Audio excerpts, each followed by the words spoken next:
Shalom, sebelum memulai hari ini, mari kita dengarkan Morning Wisdom.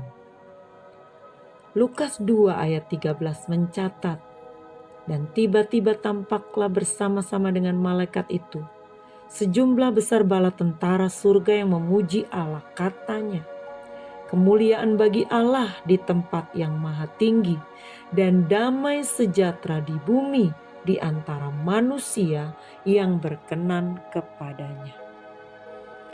Tuhan Yesus Kristus lahir membawa damai sejahtera dan kebangkitannya dari antara orang mati. Itu pun dia berkata kepada murid-muridnya sebelum dia naik ke surga, damai sejahteraku kutinggalkan kepadamu. Jadi dari lahir hingga kebangkitannya dan naik ke surga, dia meninggalkan damai sejahtera itu di dalam kehidupan kita. Tuhan Yesus memberikan pengharapan baru dalam hidup kita. Pengharapan akan masa depan yang cerah. Bukan hanya masa depan di bumi ini, tapi masa depan di dalam kekekalan. Ketika dia berkata bahwa rancangan Tuhan adalah rancangan damai sejahtera dan hari depan penuh harapan, itu berbicara masa depan orang percaya ada di dalam kerajaannya yang kekal. Dan Filipi 4 ayat yang ke-7 berkata, damai sejahtera Allah yang melampaui segala akal itu memelihara hati dan pikiranmu di dalam Kristus Yesus. Artinya kita diingatkan lagi melalui peristiwa Natal. Ada damai sejahtera Allah yang akan memelihara hati dan pikiran kita, yang menjamin nasib kekal kita.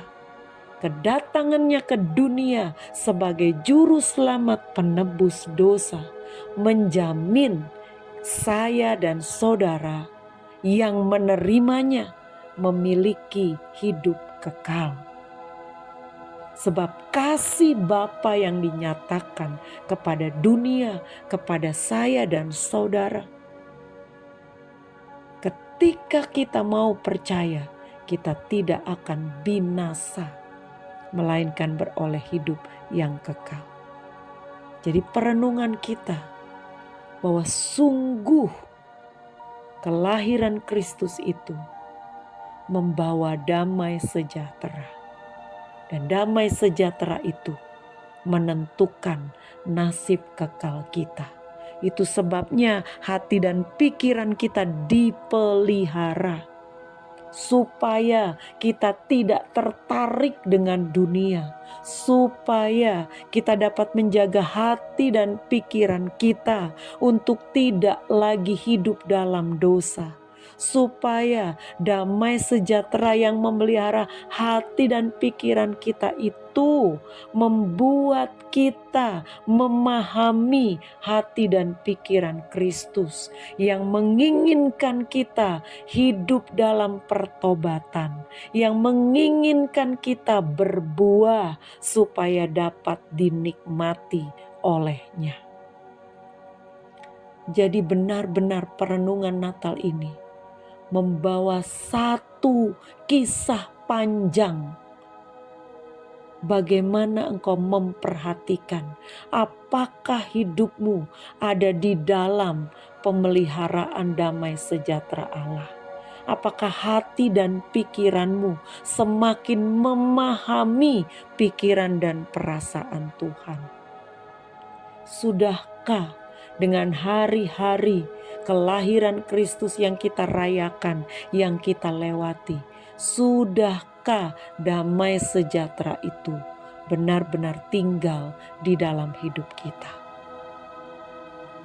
Benar-benar saat ini kita merenungkannya dengan sungguh-sungguh, supaya jangan engkau kehilangan damai sejahtera itu, supaya jangan engkau kehilangan rancangan damai sejahtera, hari depan yang penuh harapan di dalam kekekalan. Selamat pagi, Tuhan Yesus memberkati.